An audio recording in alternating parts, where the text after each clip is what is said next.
1999 Indian एअरलाइन्सच्या IC-814 विमानाचं नेपाळच्या काठमांडू ते दिल्ली या प्रवासादरम्यान पाकिस्तानी दहशतवाद्यांकडून 24 डिसेंबर 1999 रोजी 178 प्रवाशांसोबत अपहरण करण्यात आलं.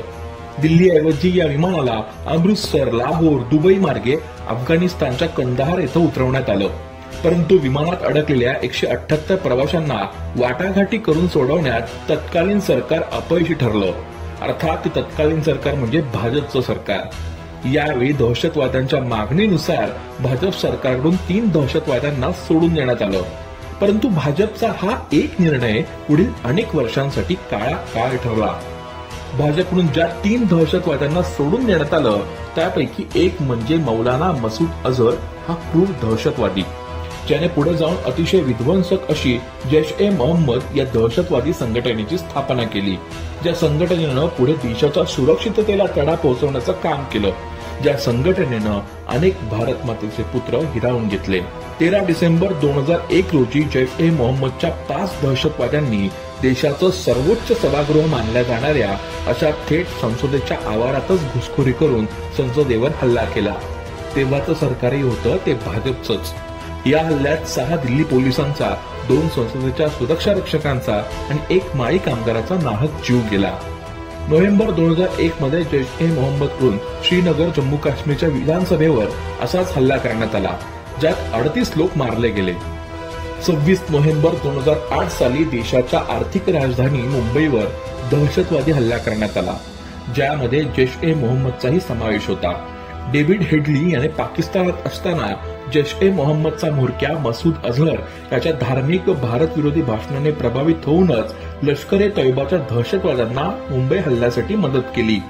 या हल्ल्यात 34 परदेशी नागरिकांसह कमीत कमी 197 जण ठार झाले तर 800 पेक्षा अधिक लोक जखमी झाले. या भयावह मुंबई दहशतवादी हल्ल्यात 18 शूरवीर पोलीस अधिकारी, कर्मचारी व जवान शहीद झाले. या हल्ल्याने देशाच्या आर्थिक राजधानीसह संपूर्ण जगाला अक्षरशः हादरवून सोडलं. 1 जानेवारी 2016च्या मध्यरात्री जैश-ए-मोहम्मदच्या 4 दहशतवाद्यांनी भारतीय हवाई दलाच्या पंजाबमधील पठाणकोट येथील तळाला लक्ष्य करत हल्ला करण्यात आला, ज्यात 7 जवान शहीद झाले. तुमच्याच भाजप सरकारच्या राजवटीत थेट लष्कराच्या तळात घुसून हल्ला करण्यात आला ही देशाच्या सुरक्षिततेच्या दृष्टिकोनातून अतिशय दुर्दैवी बाब ठरली. जर अशा प्रकारे थेट लष्कराच्या तळावरच हल्ला होत असेल तर पंतप्रधान नरेंद्र मोदींच्या सक्षम सुरक्षेच्या दाव्याचं काय? आणि लोकसभा निवडणुकीच्या तोंडावर 14 फेब्रुवारी 2019 साली जम्मू आणि काश्मीरच्या पुलवामा जिल्ह्यातील जम्मू-श्रीनगर राष्ट्रीय महामार्गावर केंद्रीय रिझर्व्ह पोलीस फोर्सच्या सैनिकांना घेऊन जाणाऱ्या सुरक्षा दलाच्या वाहनांच्या ताफ्यावर आत्मघाती हल्लेखोराने 300 किलो RDXने भरलेल्या आपल्या वाहनासकट हल्ला केला.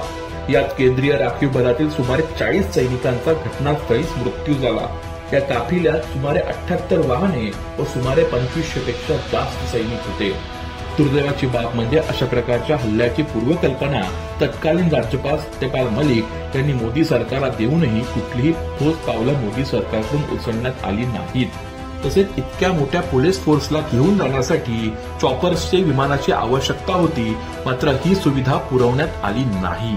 तसेच पंतप्रधान नरेंद्र मोदींना याविषयी फोन करून माहिती दिली असता आपण जरा शांत बसा असे सांगण्यात आल्याचा आरोप खुद्द माजी राज्यपाल सत्यपाल मलिक यांनीच केला आहे. तसेच देशात 300 किलो RDX आले तरी कुठून याबाबत भाजप सरकार अनुत्तरितच आहे.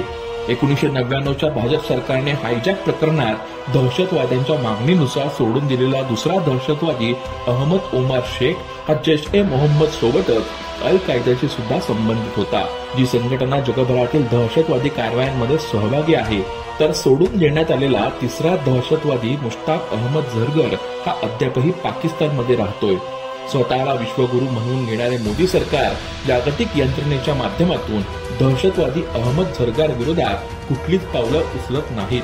त्यामुळे 1999च्या भाजप सरकारने जर या 3 दहशतवाद्यांना सोडून दिलं नसतं तर पुढे भारतात हा दहशतवादी विध्वंस कधी घडलाच नसता व हजारो निष्पाप नागरिकांचा व शूरवीर जवानांचा जीव गेलाच नसता.